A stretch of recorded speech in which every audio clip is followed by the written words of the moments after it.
लोकसभा चुनाव के लिए बीजेपी ने कमर कस ली है। चुनाव की तैयारियों को लेकर एक के बाद एक मैराथन बैठकें जारी हैं। इसी कड़ी में दिल्ली में भाजपा केंद्रीय चुनाव समिति की महत्वपूर्ण बैठक हुई। इस बैठक में प्रदेश के मुख्यमंत्री विष्णुदेव साय और डिप्टी सीएम अरुण साव शामिल हुए। बैठक को लेकर सीएम साय ने बताया कि हमने 11 की 11 सीटें जीतने का लक्ष्य रखा है।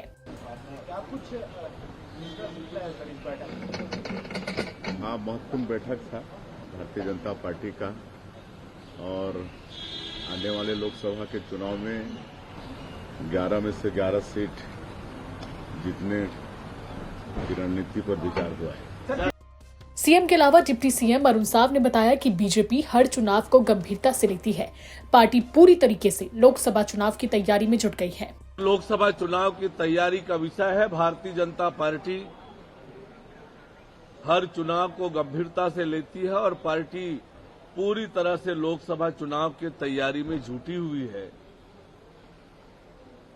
ये जो इंडी गठबंधन बना हुआ है, जिस दिन से बना है उस दिन से ये आपस के झगड़े नहीं मिटा पा रहे हैं और यदि ये किसी तरह के वायदा करते हैं और सपने देख रहे हैं सरकार बनाने का, तो देश की जनता को इन पर भरोसा नहीं है, आपस में इन पर एक दूसरे पर भरोसा नहीं है, तो देश की जनता किसी भी कीमत पर इन पर भरोसा नहीं करेगी। इस बार बीजेपी सिटिंग सांसदों के टिकट काट सकती है और नए चेहरों को मौका दे सकती है।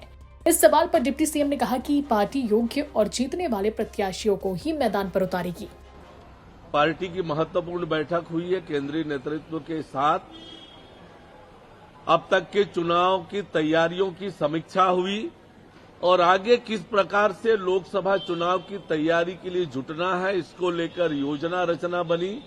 भारतीय जनता पार्टी योग्य और जीतने वाले प्रत्याशियों को चुनाव के मैदान में उतारेगी और निश्चित रूप से आज जिस प्रकार से छत्तीसगढ़ की जनता का आशीर्वाद और जिस प्रकार से छत्तीसगढ़ की जनता नरेंद्र मोदी जी के साथ खड़ी है, हमें पूरा विश्वास है कि छत्तीसगढ़ की जनता इस बार भारतीय जनता पार्टी को 11 की 11 सीटें देगी। बता दें, कुछ दिनों पहले ही अमित शाह ने छत्तीसगढ़ में क्लस्टर की बैठक ली थी। इस बैठक में लोकसभा चुनाव के मद्देनजर अहम रणनीति बनाई गई। बीजेपी में मैराथन बैठकों का दौर जारी है। अब देखने वाली बात होगी कि प्रत्याशियों की लिस्ट कब तक जारी होती है। रायपुर से अजय सोनी की रिपोर्ट, छत्तीसगढ़ तक।